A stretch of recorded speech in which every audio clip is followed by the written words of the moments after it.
എല്ലാവർക്കും നമസ്കാരം.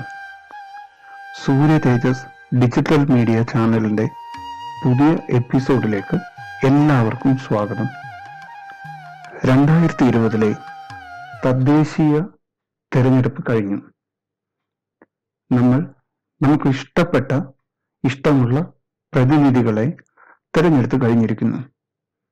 ഇനി വേണ്ടത് നമ്മുടെ നാടിന്റെ വികസനത്തിന് വേണ്ടി ഈ തെരഞ്ഞെടുക്കപ്പെട്ട എല്ലാവരും തോളോട് തോൾ ചേർന്ന് നിന്ന് പ്രവർത്തിക്കുക എന്നതാണ്.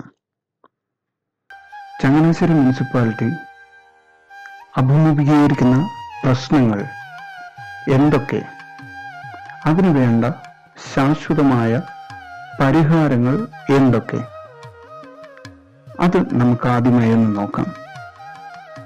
ആദ്യമായി തന്നെ ഞാൻ പറയുവാൻ ആഗ്രഹിക്കുന്നത് നമ്മുടെ ചങ്ങനാശ്ശേരി മാർക്കറ്റും അതിനോട് ചേർന്നുള്ള ബോട്ട് ജെട്ടിയുമാണ്. അതിപുരാതന കാലം മുതൽക്കേ പ്രശസ്തമായ ചന്തയാണ് ചങ്ങനാശ്ശേരി ചന്ത അഥവാ ചങ്ങനാശ്ശേരി മാർക്കറ്റ്.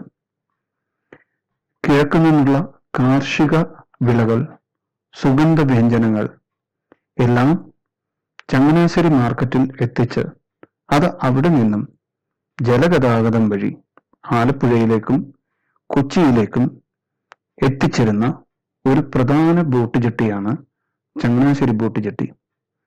അതുപോലെ തന്നെ പലവിധ സാമഗ്രികളും തിരുവിതാംകൂറിലേക്ക് എത്തിയിരുന്നതും ഈ ബോട്ട് ജെട്ടി വഴിയായിരുന്നു. അതിനാൽ തന്നെ ഈ ബോട്ട് ജെട്ടിക്ക് ചരിത്രപരമായ ഒരു പ്രാധാന്യം ഏറെയുണ്ട്. മാത്രമല്ല, തിരുവിതാംകൂർ ദളവയായിരുന്ന ശ്രീ വേലുത്തമ്പി കൊല്ലവർഷം 980 സ്ഥാപിച്ച ഈ മാർക്കറ്റും അതിനോട് ചേർന്ന് നിർമ്മിച്ച ഈ 5 വിളക്ക് അതിപ്പോൾ ഒരു സ്മാരകം പോലെ നിൽക്കുകയാണ്. എങ്കിലും അതും വളരെ ചരിത്ര പ്രാധാന്യമുള്ളതാണ്.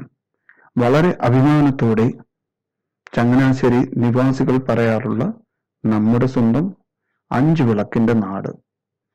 എന്തുകൊണ്ട് ഈ ബോട്ട് ജെട്ടിയും ചങ്ങനാശ്ശേരി മാർക്കറ്റും ഒരു ടൂറിസ്റ്റ് കേന്ദ്രം എന്ന പോലെ ഉയർത്തിക്കൊണ്ടുവന്നുകൂടാ?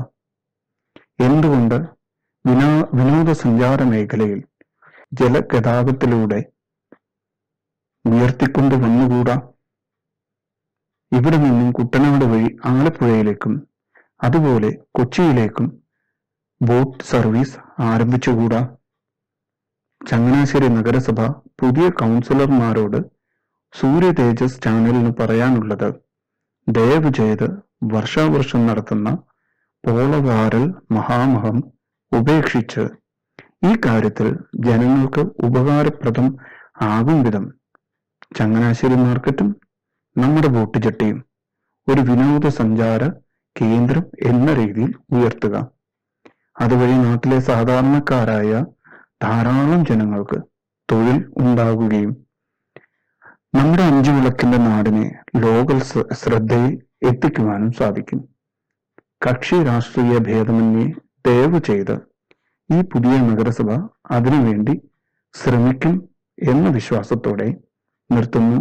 നന്ദി, നമസ്കാരം.